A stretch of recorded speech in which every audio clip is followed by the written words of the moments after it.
Olá, turma, bom dia, bom dia, bom dia. Bom dia a todos e a todas, meus queridos alunos. Bom dia, professor. Tudo bom, Jamile? Tudo bem, graças a Deus. Ai, coisa boa, graças a Deus. Tirando o sono, né? Também tomou. É, Bom Também... dia, professor, tudo bem? Como vocês Fala, vêm? fala, Davi, bom dia, cara. Tudo bom contigo, né? Tudo tranquilo. Que bom, graças a Deus. Tá chovendo aí em Fortaleza? Tá chovendo, sim. Legal, Bastante. aqui também. Só que aí o vento para e as muriçoca atacam. Não sei se é aí também, é a mesma coisa. Não, né? Tá tudo bem. Ô, comédia, só tô com muito sono. É porque tal hora a gente. Assim, eu acordei cedo pra ficar aqui, né? Mas não é a mesma coisa, eu acho. Sei lá, tô com sono hoje. Faz parte. A Jamile toda bonita aí, tá de preto, cabelo com coquezinho, tá massa, tá massa. Fala, Thiago. Oi, Jamila. Bom dia também pra vocês. Show, show, show. Bom dia pra aquele que ligou a câmera e foi deitar de novo. Aproveitar a chuvinha. Ai, Jesus. Peraí, eu vou botar aqui. Beleza. Turma, então... Oi, Michele, bom dia. De acordo com o nosso plano de ensino, hoje é o dia que a gente corrige a nossa prova, né? Então, eu vou compartilhar minha tela e aí a gente vai corrigir tanto a primeira chamada como a segunda chamada. Qualquer dúvida, vocês colocam aí. A prova foi boa? Nem perguntei. A prova foi boa? Foi, né, Jamile? Coisa boa, obrigado. Caiu alguma coisa que eu não falei em sala? Pronto, a Maria está dizendo que foi sim. Bom, obrigado, Maria Moreira. E a Jamila foi excelente. Show, show, show, legal. A turma, ontem vocês viram, né, o resultado do STF.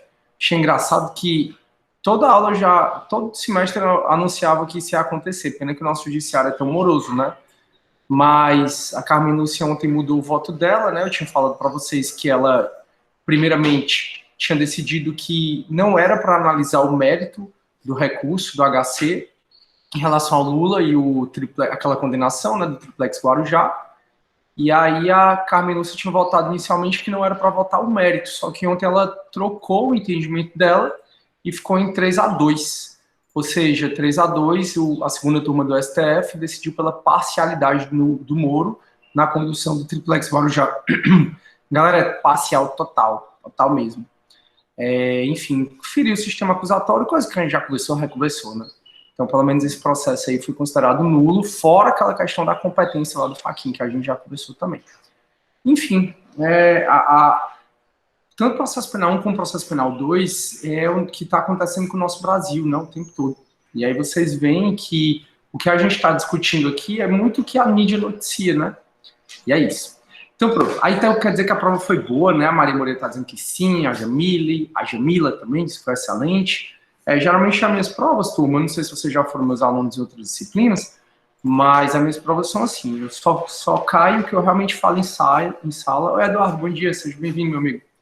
Só caio o que eu realmente falo em sala e provas tranquilas, né? Principalmente nessa época de pandemia, eu digo, eu que não vou ser causador da ansiedade da galera, Deus me livre. Aí, então, o que é que a gente vai fazer na aula de hoje? Eu vou corrigir tanto a primeira como a segunda chamada. Qualquer dúvida vocês podem colocar aqui. Qualquer questão que esteja passível de anulação, eu anulo, não tem problema. Qualquer questão que esteja passível de alteração de gabarito, eu também altero o gabarito, tranquilo? Eu vi aqui, turma, a média da turma da primeira chamada foi 78,06. Eu esperava que fosse 10, né? Mas nem sempre dá certo. Mas foi 78,06. Algumas questões, vocês viram, foram as elaboradas pela monitora, outras foram as que caíram no simulado, igualzinho, outras foram de outros alunos, outras foram minhas, e por aí vai. Eu procurei mesclar bem. Eu vou pegar aqui uma prova, turma, depois que eu pegar essa prova, eu começo a compartilhar minha prova, tá bom? Minha tela. E aí a gente começa a aparecer um pouquinho. Show. Vocês podem pegar a de vocês também. Talvez a de vocês não seja a mesma ordem que está aqui, tá bom? Porque eu coloquei uma função de embaralhar, que o AVE embaralha. Certo? Show. Pronto. Estou compartilhando minha tela, turma. Então, bora lá. Primeira questão. No que se refere aos direitos individuais e a aplicação do tema inquérito policial, marque o item correto. Então, é uma questão sobre inquérito. Caso seja necessário, a autoridade policial pode requerer ao magistrado o arquivamento do inquérito. Falso. O arquivamento do inquérito é um ato complexo que ele depende do promotor de justiça requerer e o juiz concordar, como a gente já conversou. Então, tá falso. Quem requer é o Ministério Público. Isso porque aquela alteração do pacote anticrime está suspensa, como a gente já falou. B. Após o arquivamento, ainda que venham a existir novos elementos de informação ou notícia de prova nova, não poderá haver desarquivamento, já que, em regra, a decisão do arquivamento faz coisa julgada. Está ao contrário, turma. A súmula 513 do STF vai dizer que, após o arquivamento, surgindo novas provas, surgindo novos elementos de informação, a própria autoridade policial ela pode reabrir o inquérito policial. Essa é a regra. A regra é que a decisão de arquivamento do inquérito só faz coisa julgada formal, de maneira que ela pode ser reaberta, desde que surjam novas provas e não esteja extinta a punibilidade, né? Excepcionalmente, ou seja, é exceção dizer que a decisão do arquivamento do inquérito policial faz coisa julgada formal e imaterial. Vai fazer coisa julgada formal e imaterial, e se faz coisa julgada formal, ou se faz coisa julgada material, não pode mais reabrir, quando o inquérito é arquivado porque o fato é atípico, ou seja, porque não tem crime, porque não tem um excludente de licitude, de culpabilidade, ou ainda tem alguma extinção da punibilidade. Então, é o contrário aqui. A regra é que pode reabrir, a exceção é que não pode. C. Não é garantido ao defensor do investigado o pleno acesso aos documentos já anexados ao procedimento investigatório, pois o inquérito policial é sigiloso. Realmente, o inquérito policial é sigiloso. Mas eu disse, galera, não se esqueçam da súmula vinculante número 14. Essa súmula vinculante número 14 vai dizer que o advogado do réu, o advogado do investigado, ele tem sim acesso ao inquérito policial desde que já esteja documentado. Então, o que está documentado, o que já terminou a produção, o advogado vai ter acesso. Ele não vai ter acesso ao que está em fase de produção. Então, no inquérito policial, já foi ouvido testemunha, já foi ouvido indiciado, já foi ouvido a vítima, já foi ouvido todo mundo? Já. Então, o advogado tem acesso. Mas ainda está havendo, por exemplo, interceptação telefônica. Aí o advogado não tem acesso. Essa é a súmula vinculante número 14. Item D, do despacho que indeferir o inquérito policial, cabe recurso para o MP. Realmente, se você pede ao delegado para abrir o inquérito policial e o delegado não abre, aí cabe recurso. Mas é um recurso administrativo para o chefe de polícia. Está no artigo 5º, parágrafo 3º. Não é um recurso para o Ministério Público, é um recurso para o chefe de polícia. Então está errado também. Item E, o inquérito ele é dispensável para a promoção da ação penal, desde que a denúncia esteja minimamente consubstanciada nos elementos exigidos em lei. Correto. Então eu sempre digo que o inquérito ele serve para dar justa causa à ação penal. E o que é a justa causa? É a tal da PEC e da ISA, né? Da prova da existência do crime e de indício suficiente de autoria.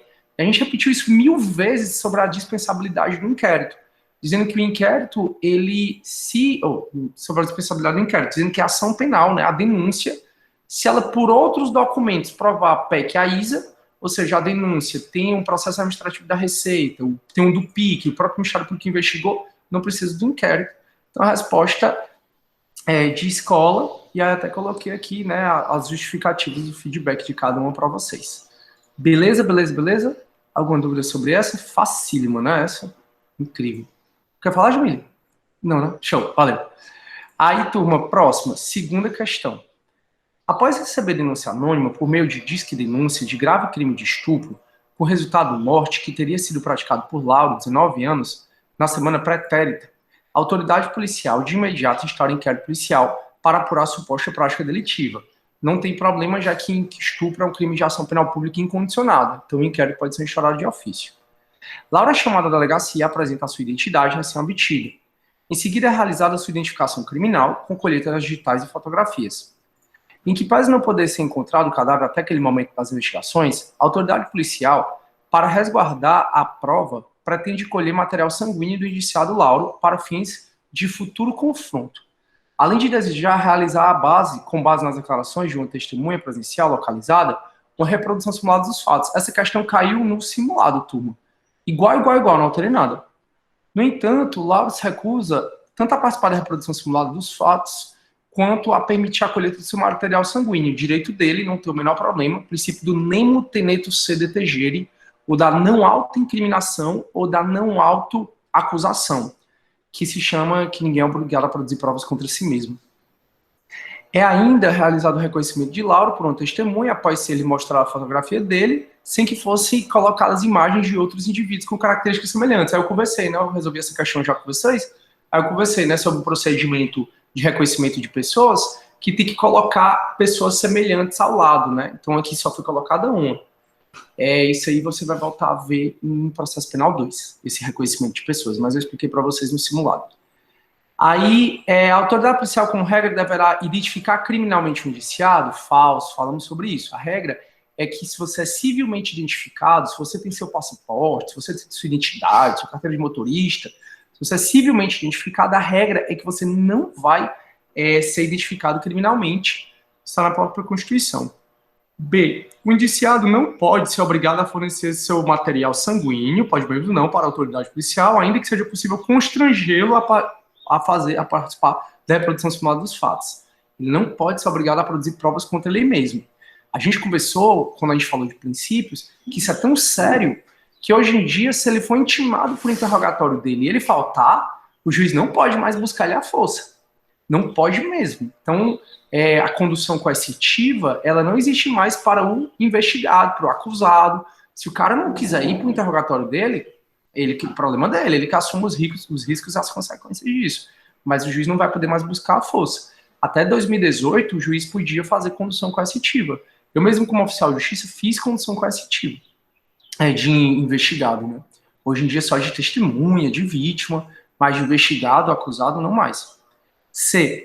O vício do inquérito policial, no que tange ao reconhecimento de pessoa, não invalida a ação penal como um todo, ainda que baseado em outros elementos informativos e não somente no auto viciado. A gente falou isso 1000 vezes. Que a gente não fala nem de nulidade no inquérito e que eventual vício no inquérito policial não contamina a ação penal que ele deu origem. Então, essa aqui é a correta mesmo. E a D, o inquérito policial poderia ser instaurado de imediato, com base na denúncia anônima, isoladamente, sendo exigida a realização de diligências preliminares para confirmar as histórias. Realmente é exigida, essa questão esse tem até contraditório, né? Mas é exigido diligências preliminares, aquela VPO, VPI que a gente falou, verificação preliminar de ocorrência ou de informação, e que não é com base no denúncia anônima por si só que é possível instaurar inquérito policial. Teve denúncia anônima? Teve. Então bora fazer a VPO, bora fazer a verificação preliminar de ocorrência ou de informação. Aí a autoridade policial vai lá, de maneira informal, ver se realmente aconteceu, e tendo acontecido, esse estupro no caso, ela instaura inquérito policial. Essa questão eu resolvi com vocês, caiu no simulado, facílimo, né? Show, show, show. Professor. Quem tá com dúvida? E aí, tem alguma dúvida nessa segunda? Também não, né? A Rafaela quer falar. Rafaela, pode falar, Lina. Professor, no caso de estupro, o reconhecimento ele não é identificado criminalmente, não? Não necessariamente. Não necessariamente. Porque a regra é que o civilmente identificado não vai ser criminalmente identificado também. Aí tem uma lei que é bem antiga, que é a lei de identificação criminal, que ela fala as exceções das exceções, que quando alguém pode ser mesmo civilmente identificado, pode ser também criminalmente identificado, e essa lei não contempla o estupro. Existem projetos de lei que querem identificar o criminal, o autor do estupro, querem até colher material genético dele, mas essas leis não foram aprovadas ainda, tá bom? Oi, Jamila, pode falar, linda. Não, eu não sei se o senhor já falou disso, mas no caso da reconstituição das cenas do crime, como aconteceu com os Nardones, isso aí não seria produzir prova contra si mesmo, porque ele subiu na cama, ele jogou o boneco várias vezes, e eu fiquei em dúvida em relação a isso, quando ocorre a reconstituição das cenas do crime. Show! Eu tanto falei que o teu exemplo é o exemplo que eu dei, do Nardoni. É assim, o fato de reconstruir o crime são outras pessoas reconstruírem o crime. O perito criminal, aí ele chama alguns atores para poder reconstruir, né? Esses atores podem ser os próprios policiais, os próprios investigadores. Então, não é produzir provas contra ele. É produzir provas contra ele se dissesse assim, vem cá, você é obrigado a participar. Ou seja, a reconstituição do crime, O investigado, ele participa, se quiser, da reconstituição. Se ele não quiser, ele pode dizer, não, eu não vou participar da reconstituição porque eu não vou produzir provas contra mim mesmo. Agora, ele pode querer colaborar. Se ele colaborar, isso é visto com muito bons olhos para o juiz, principalmente se ele confessar, aí ele vai ter um direito a um atenuante de pena que está na segunda fase da dosimetria da pena. Deu para entender, Jamila? Show. Obrigado aí. Não. Alguma dúvida, turma? Se tiver dúvida, é só levantar a mãozinha, tá? Show. Então, valeu, Jamila. Vamos nessa. Vou coisa aqui. Terceiro. Nas palavras de nota do inquérito, assinale a opção correta sobre o inquérito, né? O inquérito deve terminar no prazo de 15 dias. A regra, turma, está no artigo 10. O inquérito vai terminar no prazo de 10 dias, se o cara está preso. O inquérito da Polícia Federal, que é uma exceção, ele pode ser de até 15 dias, se o cara está preso, prorrogado por mais 15 dias. Mas aqui, como ele não diz que era da Polícia Federal, segue a regra está no Código de Processo Penal, artigo 10, que o inquérito deve terminar em até 10 dias, e não 15 dias. Tá falso. B. O inquérito policial pode ser dispensável, pode não, ele é, né? Dispensável. Por essa razão, o indiciamento não é um ato privativo do delegado. Falso, falamos isso também 1000 vezes. Que o MP e o juiz podem requerer a instauração do inquérito, mas eles não podem requerer um indiciamento, que é colocar a pessoa lá como principal suspeito do inquérito. É um ato privativo do delegado por decisão do próprio Supremo. C. Ao tomar conhecimento de notícia crime de ação penal pública incondicionada, a autoridade policial decidirá se instaura ou não um inquérito, mesmo tendo certeza sobre a materialidade do fato e insuficiente autoria. Aí não. Se o delegado ele tem certeza, ele tem que instaurar, né, um inquérito policial. Independentemente de provocação da vítima ou qualquer outra pessoa, pois o inquérito é um ato privativo do delegado. O inquérito policial é um ato privativo do delegado, beleza? Mas o delegado, ele tendo notícia, na teoria, ele é obrigado a instaurar inquérito policial, né? Se ele tiver notícia, se tiver forte a materialidade delitiva, ele é obrigado a instaurar o inquérito policial. Então, assim, o que está errado aqui é que essa opção, né, dele. Próximo.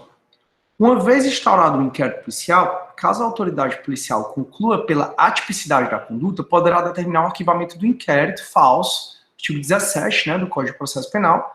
A autoridade policial não pode mandar arquivar inquérito policial. Então, só quem arquiva inquérito policial é o juiz, a pedido do MP. Então, a autoridade policial não pode mandar arquivar inquérito policial. Item E. Trata-se de um procedimento discricionário, pois, ao contrário da fase judicial, em que há um rigor procedimental a ser observado, a fase preliminar da investigação é conduzida de maneira discricionária para a autoridade policial, que deve determinar o rumo da diligência de acordo com a peculiaridade do caso concreto. Também falamos isso várias vezes. Por que o inquérito não é um processo? O processo judicial, o juiz tem que seguir aquele passo a passo, né? Se o juiz, para que vocês vão estudar no próximo semestre, se o juiz alterar os atos processuais, alterar a ordem dos atos processuais, aquele processo é nulo. Já o inquérito, ele não é um processo, ele não tem esse rigor todo que tem o processo. E o inquérito, além disso, turma, o delegado tem lá no artigo 6º e no 7º coisas que ele deve fazer, mas eu disse, não, turma, isso aqui são coisas que ele pode fazer, a depender do caso concreto. Tá perfeita essa resposta aqui. O item A é correto. Deixa eu ver aqui. Ninguém com dúvida. Beleza. Se ninguém tá com dúvida, continuarei. Próximo, turma. Quarta. A disposição constitucional que assegura ao preso o direito ao silêncio consubstancia no princípio da não autoincriminação, não autoacusação ou nem muteneto sede tegere, né? O princípio da oralidade dizendo que os atos processuais, como regra, vão ser feitos na forma oral, documentar só o necessário. Cooperação processual no sentido de que as partes elas cooperam, né, para o processo, no sentido de que você pode ajudar, né, o juiz a tocar o processo ou não, e uma vez feita uma prova, a prova vira do próprio processo. Verdade real, o processo penal busca a verdade real, e indisponibilidade é principalmente para o MP ou para o inquérito, em que o inquérito não pode ser arquivado pelo próprio delegado, e nem o MP pode arquivar a própria ação que deu início, né? Então, a resposta só pode ser A, de avião. Beleza. Quinta questão. De acordo com as informações obtidas nas mensagens que foram recebidas pelo Intercept, Os procuradores da Força Tarefa da Operação Lava Jato tiveram informações do exterior de maneira ilegal e também acessaram clandestinamente o sistema de propinas da Odebrecht por quase um ano, segundo o site Notícias do UOL. De acordo com seus conhecimentos sobre o sistema processual brasileiro e os princípios que atuam neles, quais princípios foram violáveis com base nessa notícia? Turma, essas interceptações, elas tinham que terem sido feitas com autorização do judiciário. E existe, turma, a lei de interceptação telefônica, né, que é a lei 9697 de 96, e essa lei diz os requisitos que pode haver a interceptação telefônica. Aqui não houve, né, ou então a interceptação de mensagens, né, aqui não houve esse respeito. Então a prova produzida foi uma prova ilícita. Se a prova é ilícita, ela é inadmissível no processo, né.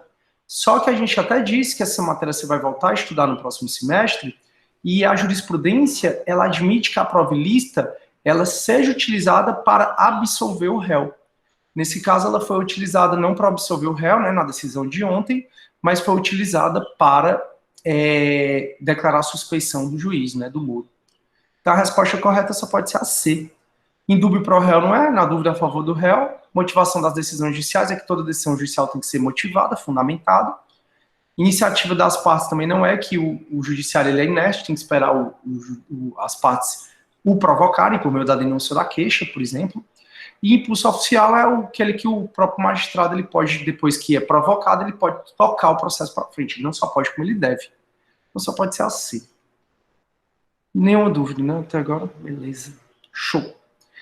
Sexta questão, turma. A lei processual admite a interceptação restritiva. Não, aqui é só o artigo 3º, né? A interpretação extensiva, a aplicação na lógica, bem como os princípios gerais do direito. Ou seja, isso aqui é a letra do artigo 3º do CPP. É a letra, não tenho o que falar, já falamos sobre muito isso. Bem facinho. Turma, essa prova foi muito fácil. Vamos lá. Aqui é falando do caso Nardoni, que que teve a sentença dele publicada em 27 de março de 2010, e os crimes que ocorreram foram em 2008. Aí, em 2008, existia isso aqui, foi exemplo meu de sala de aula, né? Aí, em 2008, tinha um recurso chamado protesto por novo júri. Só que esse recurso, depois do crime, deixou de existir. Então, quando os Nardoni mataram a Isabela, existiu o protesto por novo júri. Um tempo depois que eles mataram a Isabela, essa lei 11.689 de 2008, ela tirou esse recurso, que é o protesto por novo júri, que dava direito a eles a um novo julgamento, se a pena fosse maior que 20 anos. A pena dele foi 31 e a pena dela foi 26. Então, eles teriam, em tese, direito a esse processo, a esse recurso, né? Aí a pergunta é, quando eles mataram, existia esse recurso. Depois não existe mais. Aí eles foram julgados em 2010. Em 2010 não existe mais esse recurso. Eles puderam utilizar esse recurso? Resposta é que não, que eles não puderam utilizar esse recurso, exatamente porque a lei processual ela é regida pelo tempus regit actum, né? Pelo princípio da imediatidade. Ou seja, ela tem aplicação imediata, ela respeita todos os protestos por novo júri anterior, mas a partir dela em diante não vai ter mais direito. Então, realmente, eles não tiveram direito ao protesto por novo júri, de acordo com o tempus regit actum ou imediatidade do artigo 2º. A lei estritamente processual penal aplica-se imediatamente, independentemente da data em que o crime tiver sido realizado, e sem prejuízo dos atos já realizados. A resposta só pode ser a A. Eu também não fiz essa questão com vocês, não. A Karen que fez, né, no JED. Não lembro de ter feito essa questão, não. Eu lembro que esse foi meu exemplo de sala de aula, né? Talvez ela tenha se inspirado nisso. Beleza? Acho que nenhuma dúvida. Até aí. Beleza. Nenhuma dúvida? Beleza. Vamos lá, turma, porque são duas provas, né, que eu tenho que corrigir, a prova é muito grande hoje. Aí vamos lá. Em 2016, Ricardo Queiroz foi preso em flagrante delito devido à prática de roubo no município de Aquiraz ao tentar subtrair uma moto do senhor Alexandre Silva. No momento do ato, uma viatura policial militar passava e conseguiu impedir que o indivíduo levasse a moto. Preso em flagrante, mas não possuindo requisitos para a prisão em flagrante convertida em preventiva, Ricardo foi solto, mas o inquérito policial continuou, sem o menor problema. Prisões a gente começa na próxima semana. Aí, em 2018, o MP ofereceu a denúncia ao juiz criminal, pedindo a condenação do acusado pelo crime de roubo simples, com pena máxima de 4 anos. O juiz criminal, ao proferir a sentença condenatória, arguiu que o réu fosse condenado por roubo qualificado, com pena máxima de 10 anos. Na situação, o juiz não seguiu qual princípio processual, né? Turma, se o MP pedir uma coisa, não pode haver, né, o julgamento ultra ou extra petita, que é esse aqui, como a gente já falou. O julgamento ultra ou extra petita estava na unidade 2, turma, que a gente estudou. Então, assim, o que é o julgamento ultra ou extra petita? Extra petita é o juiz condenar por um crime a mais que não foi pedido.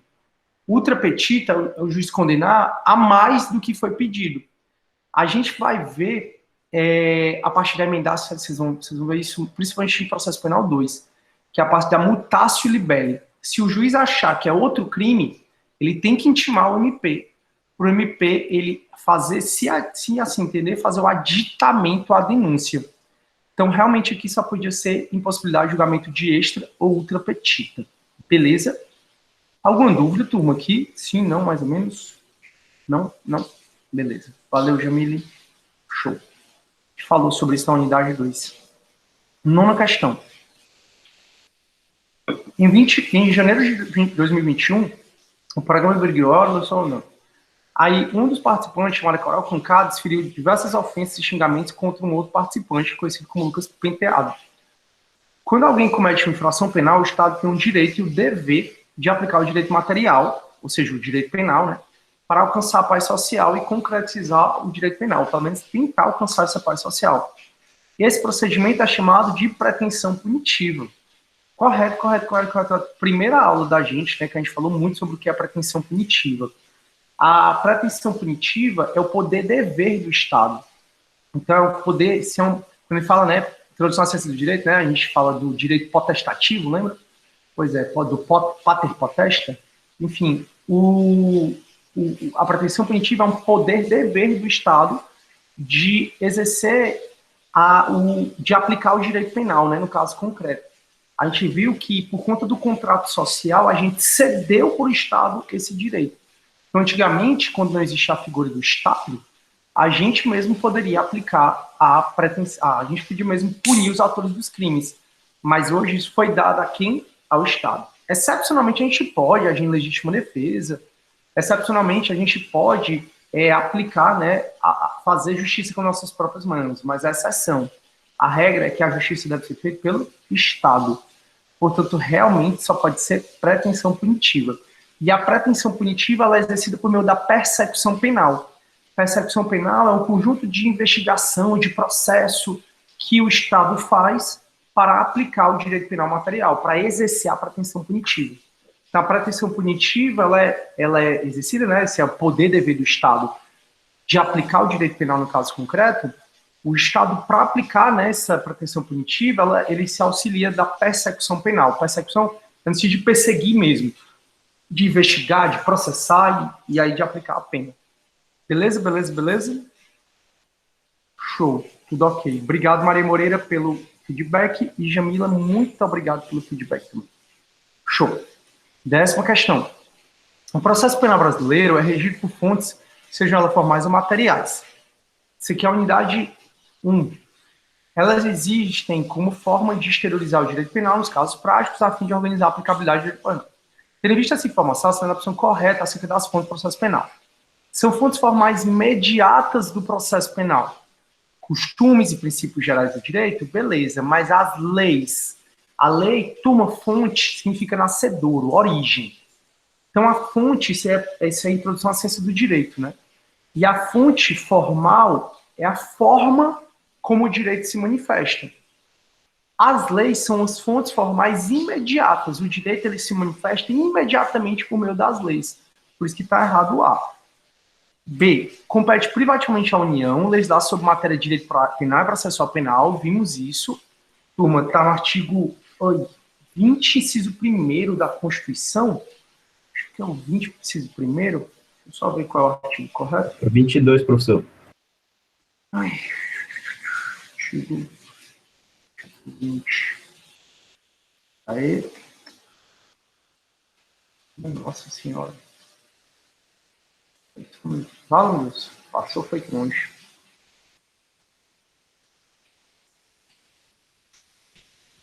Não, aqui não é o 20. É o 22. É o 22. Compete privativamente à União legislar sobre, aí tá aqui, ó, direito processual. Esse aqui até agora está correto. Então, compete privativamente à União legislar sobre penal e processual penal, artigo 22, inciso 1, sendo assim tido como fonte de produção material. A fonte de produção material é em relação à matéria, né, a quem pode produzir as leis. Correto.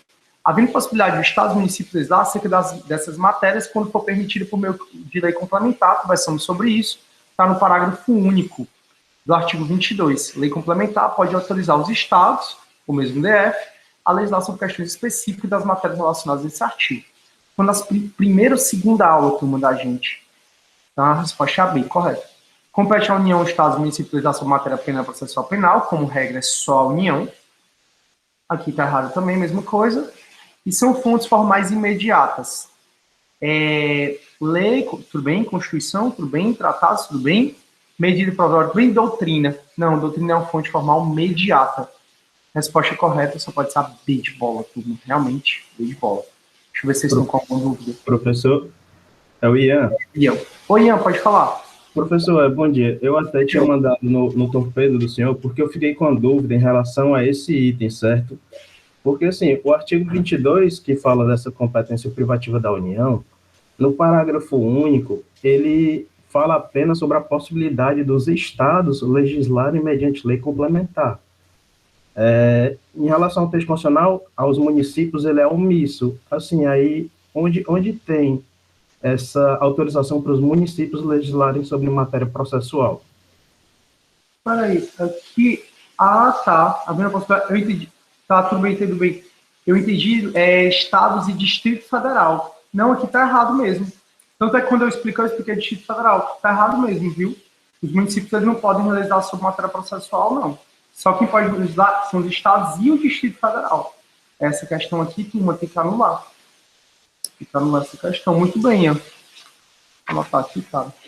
Porque é estado e Distrito Federal.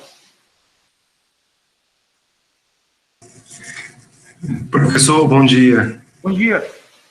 Essa questão é muito polêmica. Ela é até uma questão de concurso e era outro. Gabarito, salvo engano, acho que é.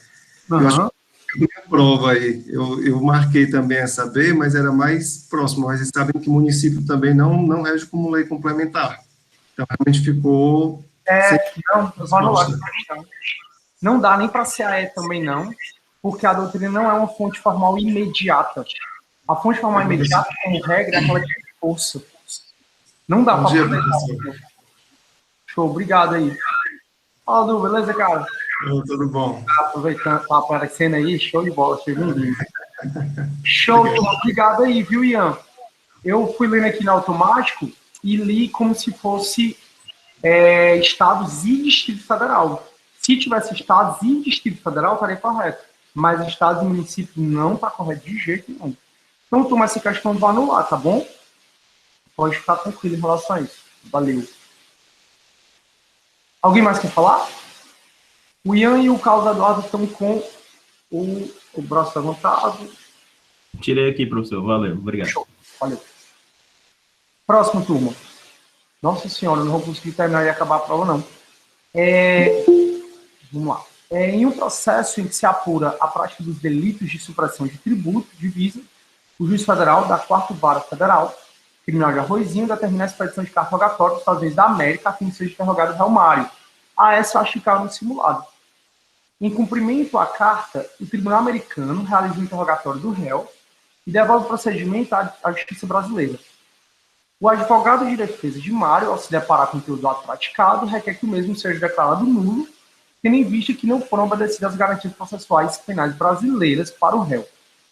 Turma, o advogado está correto? Isso aqui também foi exemplo de sala de aula. E a gente fez um simulado. Quando um juiz do Brasil manda uma carta para um juiz dos Estados Unidos, uma rogatória, para o juiz dos Estados Unidos fazer um ato processual, o juiz dos Estados Unidos está fazendo um favor. E o Código de Processo Penal, ele é regido só no território brasileiro, ele não é regido fora. Então, se o juiz dos Estados Unidos fez esse ato processual de acordo com a lei dos Estados Unidos, não tem que o advogado daqui achar ruim, não. Então, a alegação do advogado dizendo que o juiz, ele errou, né, o juiz dos Estados Unidos, querendo que tivesse as garantias processuais brasileiras ao réu lá nos Estados Unidos, tá certa? Não, tá errada. Então não pode ser nem a A nem a B. Não, pois no processo penal vigora o princípio da territorialidade, já que as normas processuais brasileiras só se aplicam ao território nacional, isso pode ser a C. D. Não, pois o processo penal vigora o princípio da extraterritorialidade, já que as normas processuais brasileiras podem ser aplicadas fora do território. Não, está errado, então só pode ser a C de caso. Caiu na FV, né? Show. Próximo. 12. De acordo com o sistema acusatório, marque a alternativa incorreta. É sistema utilizado pelo Brasil, visto que a Constituição de 88 é uma Constituição garantista. A, marca é incorreta. A está correta. B, o processo vem a ser público, correto? C, cabe somente a um órgão julgador, a um órgão julgar e acusar, o juiz concentra a função de acusar e julgar. Não, isso aqui é o sistema inquisitivo, né? D, o acusado tem o direito à ampla defesa e ao contraditório, e a imparcialidade é garantida. A, B e a D e a E são itens do sistema acusatório, mas a C é do inquisitivo. Só pode ser a C. 13.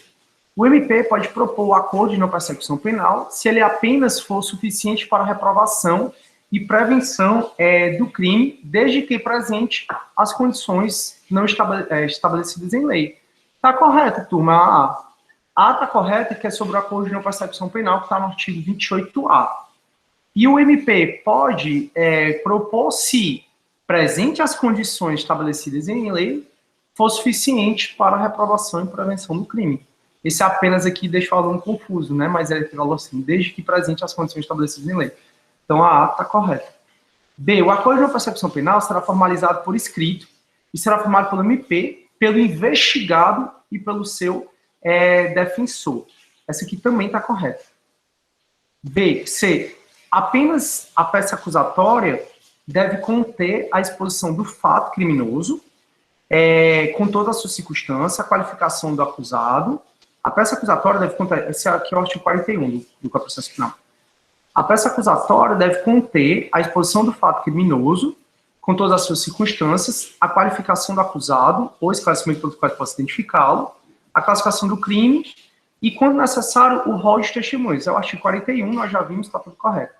A representação não é um ato formal, é um ato formal, está errado, já que exige que seja feito por escrito. Não, a D está errada, turma.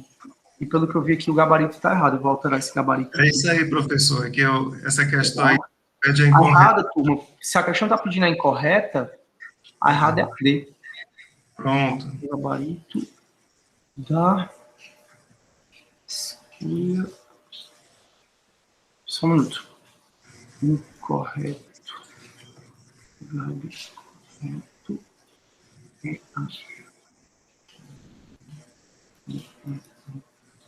Certo. Turma, errada aqui, a representação, né, das ações penais públicas condicionadas à representação não é um ato formal, é um ato informal. Ah, tá, não, esse aqui tá certo. Tô doido. A representação não é um ato formal, ou seja, é um ato informal, tá correto? Já que não exige que seja feito por escrito. Ah, tá tudo correto. Tu é doido. Item o Ministério Público não pode desistir da ação penal. Então tá correto. Turma, a mais errada aqui é a A. Então marcaria a A mesmo. Professor. Porque ele diz assim, ó, o Ministério Público pode propor acordo de não persecução penal se ele for apenas suficiente para a reprovação e prevenção do crime, desde que presente as condições. Esse apenas aqui é o que está na questão mais errada. Deixa eu ver aqui o CPP, o 28A. Professor. O 28A diz, ó. Não sendo caso de arquivamento e tendo o investigado confessado circunstancialmente a prática do crime, se penal sem violência grave mais, com pena inferior a 4 anos, o Ministério Público poderá propor acordo de persecução, desde que seja necessário o suficiente para reprovação e prevenção do crime, mediante as seguintes condições ajustadas cumulativa e alternativamente. Então, turma, essa questão é que torna mais errada. Sim, ela não está totalmente errada, não, mas ela é a mais errada da questão. Primeiro porque as condições são essas, né? Mas tem outras condições também, né? Ele tem que ter confessado a prática da infração penal, sem violência grave ameaça, e a pena mínima tem que ser inferior a 4 anos. Turma, essa questão marcaria o item A, sem dúvida. Professor, bom dia. Oi, Porque professor. apenas aqui. Mas assim, se você entender, né, que tudo isso são condições, acaba não estando errado, não. O apenas aí é que matou essa questão toda, né? Beleza. Alguma dúvida, turma, sobre a resolução dessa questão? Professor, Deixa no mudo, deixei. Pronto, agora eu abri. professor, você está me ouvindo? Oi.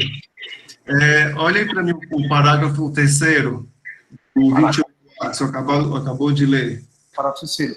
O acordo de não persecução penal será formado por escrito e será Formalizado por escrito. O que é que tem? Aí a letra D, que eu marquei agora aí, ó, a representação não é formal, já que não existe por escrito. Está errado, não? Não, isso aqui é a representação. A representação é das ações penais públicas condicionada à representação, tipo do crime de estelionato, tipo do crime que não é um ato muito formal. Vocês viram isso em penal 1, e também eu falei isso para vocês. Lembra que os crimes são de ação penal pública incondicionada, condicionada à representação, à requisição? A representação, ela realmente não é um ato muito formal, não. Vamos supor, Eduardo, que você foi vítima de ameaça, de lesão corporal leve, de estelionato. Aí você vai fazer um BO na delegacia. Aí você fala pro delegado e ele vai te perguntar assim, você quer que a pessoa seja punida? E aí você vai dizer, sim, quero. Aí ele vai escrever assim, um investigado deu a representação. A gente falou isso quando a gente falou sobre instauração de inquérito policial. Aqui não é em relação a acordo de não persecução penal, não. Entendeu? Entendi como se fosse. É porque a letra de lei aqui, como está, será formalizado por escrita, então é por isso que eu marquei essa D como incorreta. Esse teu outro, né, esse teu parágrafo 3º, eu não sei nem se essa prova aqui é tua, tá? Pode ser. Essa daí é a minha. Não, foram as duas questões que eu errei da prova, foi essas que já, essa é a minha dúvida, essa aí é a minha prova. Esse parágrafo 3º é que eu peguei qualquer um aleatório. Esse parágrafo 3º aqui, ele é, que tu acabou de ler, ele é para fundamentar a B, ó. O acordo de não persecução penal é letra da letra do parágrafo 3º, ó, a B. Esse acho 28. Então, tu eu sei, eu entendi, era porque eu tinha lido aqui na letra da lei o 3º parágrafo falando sobre a questão da formalização por escrito, mas eu não me atentei à questão da representação. Na verdade, todo o acordo, né, no MP. É porque assim, ó, esses dois, a A e a B, ele falou de acordo de não persecução penal. A C, ele falou sobre denúncia. A D e a E foi sobre ação penal. Sim. Né? Entendeu? Em princípio. Tá bom. Muito obrigado, professor. Nada. Então, turma, essa aqui vai ser a A mesma, é errada, é a mais errada de todas. Assim, é até a questão de concurso, né? Que acaba sendo, às vezes, a mais certa ou a mais errada. Então, aqui vai a A. Alguma outra dúvida, turma? Acho que não, né? Pronto, eu tiro... Liga aliás, quem quiser falar, pode aumentar o bracinho, é porque, como o povo fica chegando atrasado, aí tem um aluno aqui que adora... Não, tem um aluno aqui que chegou agora, né? Aí ele... No dia da prova entrou e disse assim, oi, aí ele entrou, aí eu disse, oi, bom dia. Aí ele colocou aqui, ele escreveu, presente, e saiu da sala. Minha gente, que abuso, que afronta da pessoa. Eu acho engraçado. Enfim, turma, aí levantei a mão, é porque eu deixei aqui no meu som desligado mesmo, porque eu não suporto esse barulho, não dá, eu já tentei tirar, eu não consigo. Tem nem vergonha. Eu aqui de boa, morri de trabalhar aqui, fazendo uma escola no processo da justiça. Aí o aluno vai, aí eu pescar alguma dúvida, né? Eu fiquei aqui de plantão. Aí eu pescar alguma dúvida, aí ele entrou atrasado também, quase acabou na aula, presente, aí saiu. Não foi nem bom dia. Menino, que afronta. Show. Vamos, turma, não sei se eu nem consigo acabar a segunda chamada, por isso que eu tô meio agoniado, só faltam mais 2, né? Não, faltam mais 3. Eita, peste. Rapaz, que prova grande essa que eu fiz pra vocês, viu? Na próxima chamada, acho que eu só vou fazer 10 questões, turma. Porque senão não dá tempo. Vamos lá, então. 14. Ah, 14, né? 14. A respeito dos princípios de garantias processuais penais, é correto afirmar. A criação de justiça especializada é vedada em nosso ordenamento jurídico, já que viola o princípio do juiz natural por ensejar um tribunal de acessão. Turma, se fosse proibido, né, não existia vara de drogas, não existia vara de crime de trânsito, não existia vara de... Para falar do... Desculpa, do Estatuto de Desarmamento, isso aqui tá falso. Pode sim criar justiça especializada, a gente até tem justiça especializada, a justiça militar, eleitoral e a trabalhista também são justiças especializadas. Tá errado. B, ampla defesa, princípio constitucional. Princípio constitucional implícito. Galera, ampla defesa, princípio constitucional implícito, pelo amor de Deus, né? Tá na Constituição Federal, artigo 5º, inciso 55. Então, tá errado. Abrange tanto a defesa técnica quanto a outra defesa, tá correta, mas dizer que é implícito tá errado. Ele é expresso. É um princípio constitucional expresso. C. O princípio do duplo grau de jurisdição é um princípio constitucional explícito, não é falando sobre isso. Aplicando-se, inclusive, aos feitos de competência originária. Não, o duplo grau de jurisdição até hoje se discute, né? Se ele é constitucional ou não, mas prevalece que ele é constitucional implícito, porque quando a Constituição estrutura a justiça, né? Coloca o STF na cúpula, abaixo do STJ, os outros tribunais superiores, coloca o TJ, quando a Constituição ela traz essa estrutura do Poder Judiciário, é como se existisse o duplo grau de jurisdição. Então, ele é um constitucional implícito. Aí, aplicando-se, inclusive, aos feitos de competência originária, que são feitos de competência originária, por exemplo, ao STF. Turma, quem tem competência originária no STF não tem direito ao duplo grau de jurisdição, né? Então, essa parte aqui também está errada. Então, agora, né, o Bolsonaro ele vai tirar o Pazuello, o ministro da Saúde, para colocar outro. Ele ainda não tirou porque ele quer garantir que Pazuello ele continue tendo foro por prerrogativa de função, né? Então, provavelmente o Pazuello vai ter um cargo lá no Ministério da Economia e para ele exatamente continuar com foro de prerrogativa de função lá no STF. E aí, lá no STF, o Pazuello ele não vai ter direito ao duplo grau de jurisdição. Então é isso, né? Coisas que a galera sempre criticou, né? Inclusive o Bolsonaro criticou, que é o foro privilegiado, que essas coisas, ele agora utiliza, né? Em favor dos dele. Mas, assim é a vida. Quem nunca fez isso, que joga a primeira pedra. Aí D, no que diz respeito ao princípio da publicidade, o interesse público à informação, segundo a Constituição, não se sobrepõe à intimidade. Falso, turma. Realmente tem que ver o caso concreto. Então, a regra é que a publicidade ela vale mais do que o direito à intimidade. Tanto é que vários artistas ou vários políticos, quando eles são processados, eles pedem para ser segredo de justiça e muitas vezes o judiciário diz que não, que a publicidade ela prevalece. Contudo, algumas vezes vai prevalecer a intimidade, como é o caso de todos os crimes contra a dignidade sexual, todos. Violação sexual mediante fraude, estupro vulnerável. Todos esses crimes correm em segredo de justiça porque prevalece aqui a intimidade. Então, tá errado a D.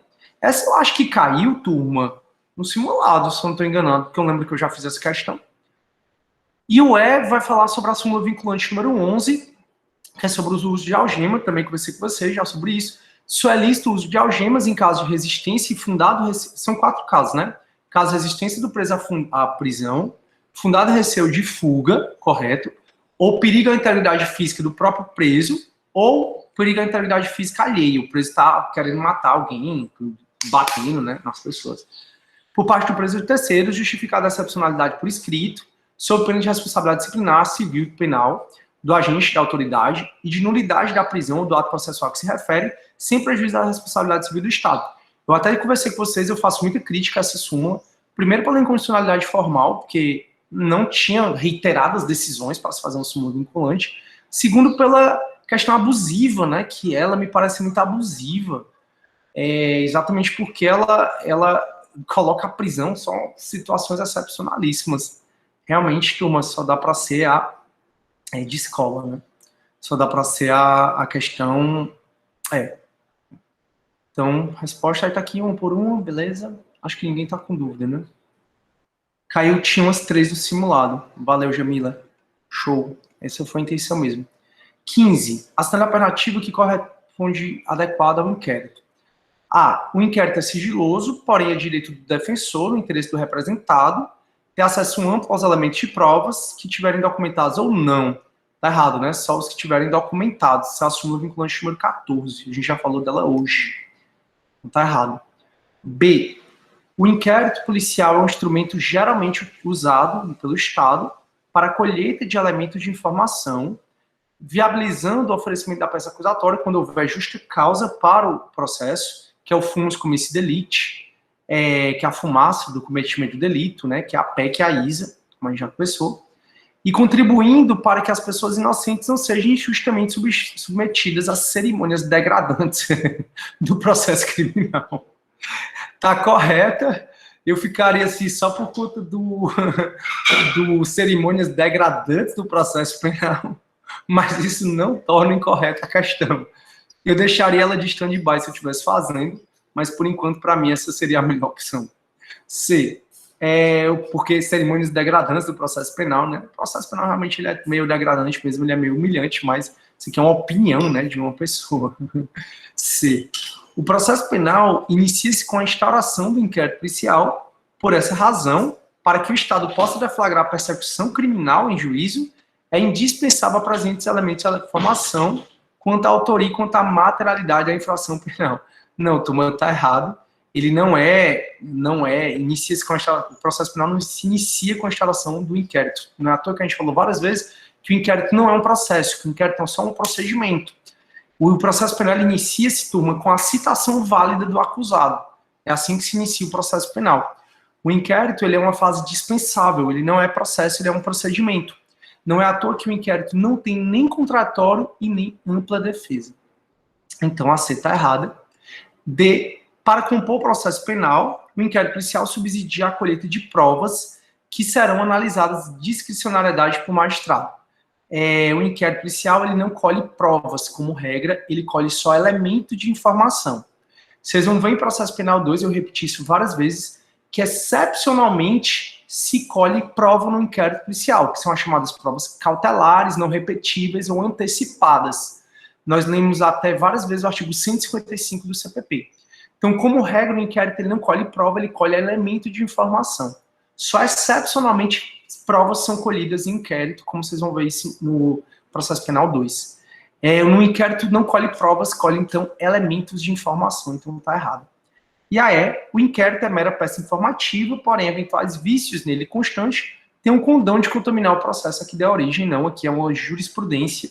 O inquérito policial ele é uma peça informativa, tudo bem, ele serve para informar, só que vícios nele não contaminam o processo penal, foi até cobrado nessa prova, né?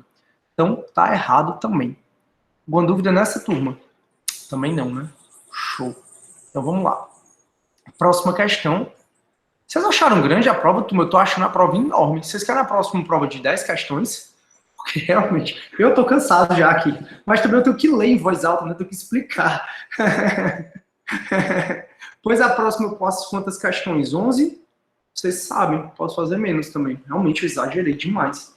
As provas de filosofia, que eu também botei 17 questões, os pobres, pensando se eles eram borboleta ou não.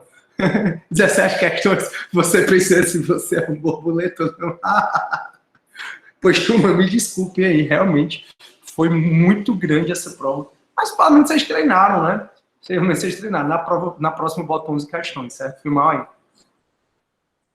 Eu tô cansado, eu não consigo, acho que eu não vou conseguir nem chegar na questão 2 da segunda chamada, que deve ter essa rama de questão também.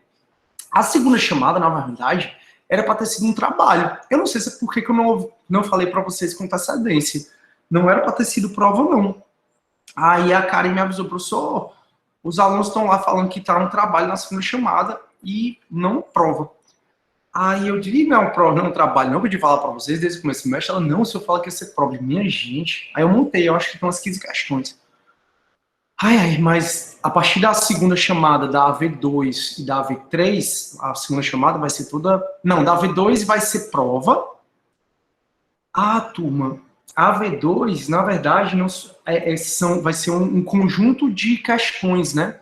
Não vai ser propriamente eu que vou fazer. Aliás, eu fiz, né? Mas agora eu não sei quantas questões vão ser. Não tenho como prometer, ó, que vão ser 11. Eu acho que vão ser 10 questões na V2. São 10 questões, isso. Aí na V3 é que eu posso botar 11, tá? Para vocês. Então vamos lá. Aí a próxima, 16. Paroli Lopes, o sistema inquisitório foi desacreditado, principalmente por incidir em um erro psicológico. Creio que uma pessoa pode exercer as funções antagônicas, como investigar, acusar, defender e julgar, né? No que diz respeito, eu mesmo assisti um filme espanhol no Netflix, se chama Silenciadas. É um filme ok, sabe? Se você quiser assistir um filme, é um filme sobre bruxas, tipo Bruxas do Salem, mas é um filme sobre bruxas, você se envolve muito com o filme. Mas assim, pode ser decepcionante. Aí eu não vou falar para não dar spoiler, mas foi legal assistir domingo agora. E terminei de ler ontem Ensaio sobre a Cegueira, recomendo demais. Que livro massa. Que livro massa, incrível. Adorei mesmo. Mostra a natureza, né, humana. Enfim. Então, sistema inquisitório teve isso, né? Aí, próximo. No que diz respeito à postura processual desempenhada, esperada pelo magistrado do sistema processual penal do Estado do Brasil, a afirmativa que melhor se adequa. O processo penal tem por finalidade buscar a reconstituição de um fato histórico, o crime que ocorreu e torna-se passado, de forma que a gestão da prova é necessariamente erguida pelo magistrado, fundamentando o sistema a partir de dois princípios informadores, o princípio acusatório e o princípio inquisitivo. Turma, realmente a gestão de provas, né, ela vem a ser do magistrado, mas as partes é que vão produzir essa prova, né? O magistrado pode excepcionalmente produzir provas, a gente já falou sobre isso, está no artigo 156 do CPP, é um assunto que vocês vão rememorar em processo penal 2, o professor de processo penal 2 vai aprofundar, porque essa matéria provas está em processo penal 2. É enorme, se eu passar assim, um mês conversando só sobre provas. Enfim, então o processo penal tem por finalidade buscar a reconstituição de um fato histórico, né, o crime que ocorreu, ok, e torna-se passado, de forma que a gestão de prova é necessariamente erguida pelo magistrado, a gestão de prova é feita pelo magistrado, mas as partes produzem essas provas, fundado no sistema a partir de dois princípios informadores, o princípio acusatório, ok, e o inquisitivo. Não, o inquisitivo está errado, como você já cansado de saber. Né? Aí, B, é da essência do atual sistema a aglutinação das funções na mão do juiz e atribuições dos poderes instrutórios ao julgador. Turma, aglutinação de funções na mão do juiz, sério? Será que o juiz tem a função de acusar, defender e julgar? Não, né? Na verdade, uma das características do sistema acusatório, como é o nosso, é a separação das funções de acusar, defender e julgar. Então, é da essência do atual sistema a aglutinação das funções na mão do juiz, não, e a atribuição de poderes instrutórios ao julgador, ok? Se é o soberano do processo. Portanto, não há necessidade de uma estrutura dialética e tampouco contraditória. Está tudo errado, né? Não tem que se aproveitar aqui o princípio contraditório, vocês sabem. Então, tem uma estrutura dialética, está errado. Tudo errado. C, o sistema acusatório, ele tem a separação das funções e não a aglutinação das funções de defender, acusar e julgar. E também o sistema acusatório, ele tem o contraditório. Está errado. C, por ser misto, é crucial o predomínio da estrutura inquisitória e acusatória, ou seja, por ser misto, primeiro que não é misto, né? É acusatório. O sistema processual misto, ele é parte inquisitório e parte acusatório. Ele não é misto. Então, tá tudo errado já. Item D, por ser acusatório, a concepção do sistema processual não pode ser pensada de forma desconectada do supremo do processo, que é a parcialidade. Isto é, o magistrado poderá, caso ache necessário, produzir provas de ofício para justificar uma decisão a ser tomada. O magistrado, ele até pode produzir provas de ofício. Se não está errado, não. Está no artigo 156 do CPP. Mas dizer que aqui é o princípio da parcialidade, não. Porque o sistema acusatório do processo penal brasileiro exige a imparcialidade do julgador. Ontem foi anulado, né, o processo do Moro lá, do Lula, envolvendo o triplex do Guarujá. Tantas vezes isso foi anunciado. O que eu fico triste com o Brasil, pessoal, só essa demora do judiciário, né? Demora do judiciário em dizer que o Moro era incompetente. Demora do judiciário para dizer que o Moro era parcial. E se isso acontece, pensem bem, se isso acontece num processo envolvendo a Lava Jato, que a mídia está em cima, que a população está em cima, tu imagina com os processos normais. Processo que uma pessoa que realmente matou, estuprou, roubou, ou que não, que é inocente, está sendo processado, demora o judiciário a se manifestar. Me deixa muito triste, porque é falta de estrutura. É mesmo? O dinheiro, né, que se gasta no judiciário, será que não dava mesmo para ter uma forma mais eficiente? Enfim, são só divagações aqui da gente, mas isso realmente me deixa muito triste. Principalmente, pessoal, que, eu vou ser bem sincero, eu concordo com, acho que eu já disse isso para vocês, eu concordo com o posicionamento, tanto da incompetência do Moro como da parcialidade do Moro. Na verdade, desde 2018 eu venho falando isso.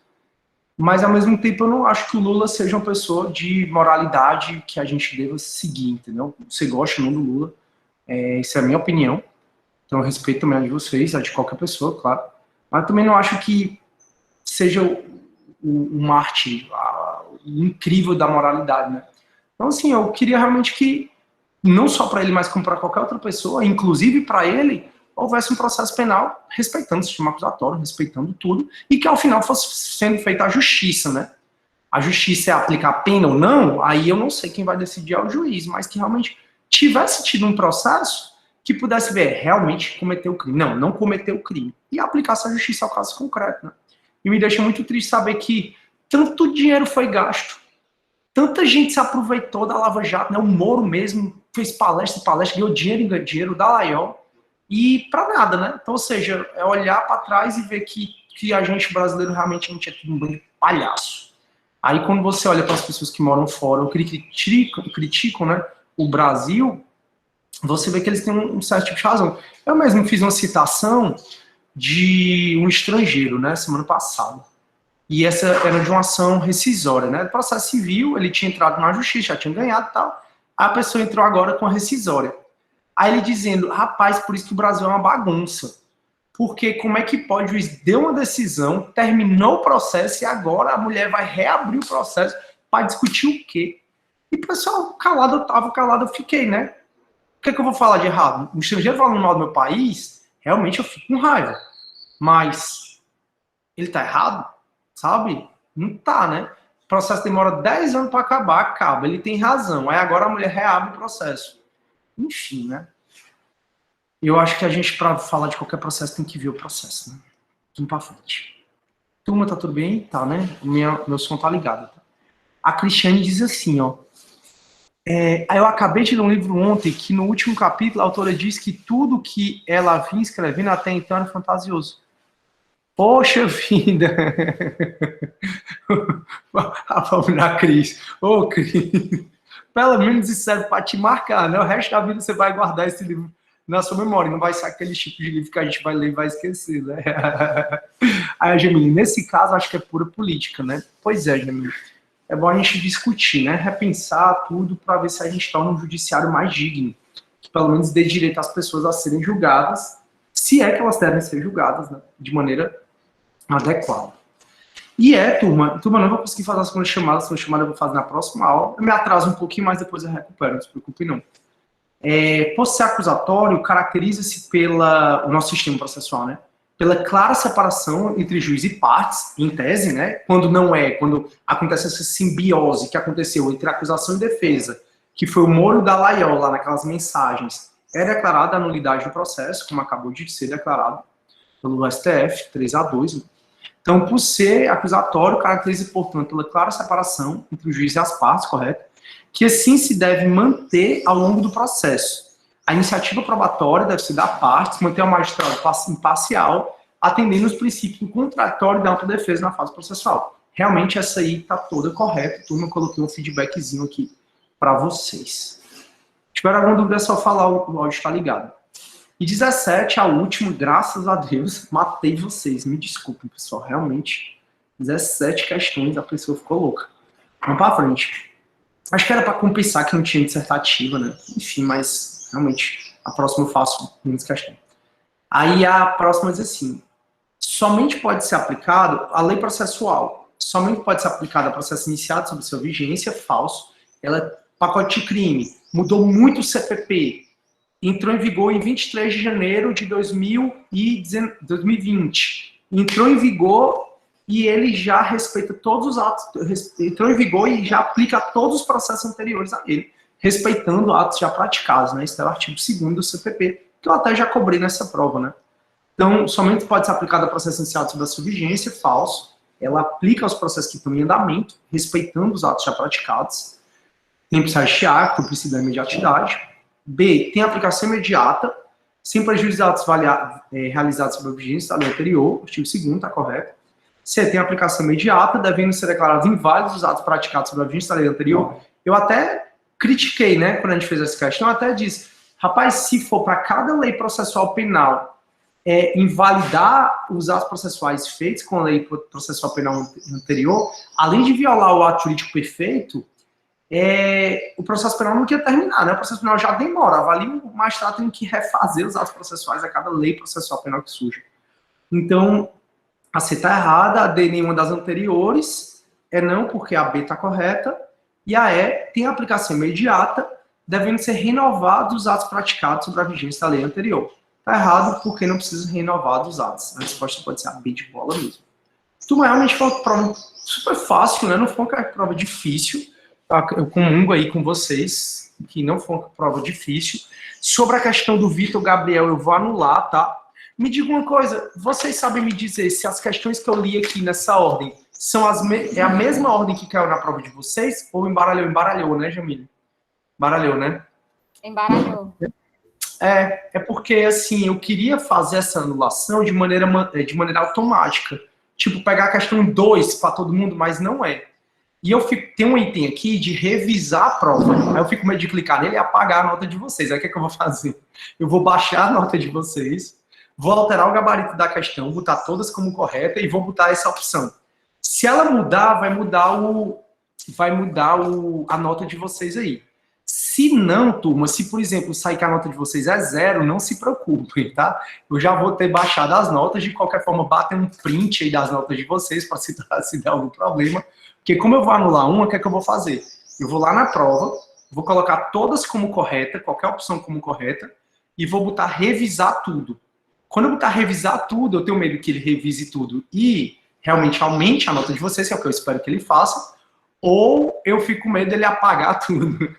Mas aí eu já vou ter baixado a nota de vocês, como tá agora, tá? Então não se preocupe com isso.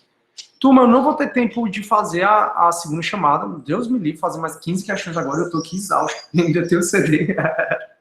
E eu faço a segunda chamada na segunda que vem. Aí quando for quarta, a gente começa a matéria prisões, medidas cautelares e liberdade provisória.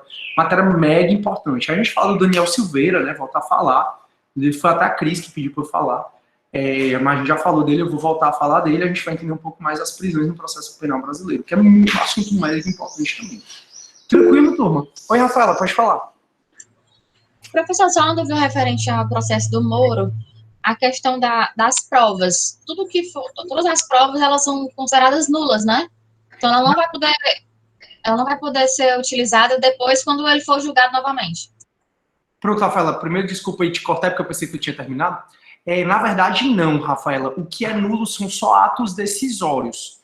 As provas produzidas, como elas tiveram um contraditório garantido, elas, como regra, podem ser mantidos. Quando esse processo é nulo a partir do recebimento da denúncia, né, como foi aquela coisa da competência que a gente conversou, e todos os atos dele subsequentes. Só que o novo juiz, ele vai poder ver quais são os atos não decisórios que ele pode reaproveitar. E esses atos não decisórios envolvem algumas provas. Então, não necessariamente todas as provas são nulas. Quem vai decidir quais atos vai poder reaproveitar ou não é o novo juiz.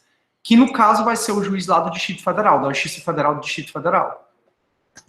Certo, é porque no 564 do CBP ele não fala, né, que ele só fala que vai ser nulo em caso de suspeição. Ele diz assim, não, mas não é só o 564 que você tem que ver. Excelente, viu, Rafa? Parabéns por você estar indo atrás dessas questões. Essa matéria nulidade é processo penal 2 também, tá? Deixa eu dizer que é o princípio da consequencialidade, Rafa. Tu vai ver o 572, parágrafo 1º. Desculpa, 573, parágrafo 1º, que vai dizer assim, a nulidade de um ato, uma vez declarada, causará de todos que dele diretamente dependam ou sejam consequência. Aí o parágrafo 2º, o juiz que pronunciar a nulidade declarará os atos a que ela se estende. Ele vai ter que analisar, né, quais atos dali em diante são. Mas pode ser que o juiz entenda como você está entendendo, tá, Rafa? Isso não é problema não. O novo juiz diga, o processo todo é nulo, inclusive a produção de provas. É porque os atos não decisórios não devem ser declarados nulos, mas pode ser que o juiz novo, né, diga, bom, provas produzidas por juiz imparcial, por juiz parcial, por juiz suspeito, são provas nulas. Aí pode ser que ele recomece tudo do zero. Vai depender muito do bom senso desse juiz, que vai ter que ter todo o cuidado para não anular, né? Porque, turma, olha a humilhação, né? O Moro que já foi tido como... Isso é meu ponto de vista, tá? Você pode pensar diferente, pelo amor de Deus. Mas ele que já foi visto como herói nacional, o salvador da pátria, agora vê que perdeu o cargo de juiz, né? Ele saiu, quis alcançar a cadeira do STF, ele está cada vez mais distante, tudo muda. Pode ser que em um novo governo ele seja idolatrado e aí ele vá para a cadeira do STF, que é o que todo mundo disse que ele sempre quis. E até a questão dele, a competência dele enquanto juiz federal, né, está sendo questionada, né, como foi. Enfim, para mim é muito humilhante isso, mas talvez ele tenha feito por onde. Tranquilo, Rafa? Depois entendeu, né? Beleza. Obrigada. De nada, é um prazer. Pois eu vou parar minha gravação, tá? Eu vou já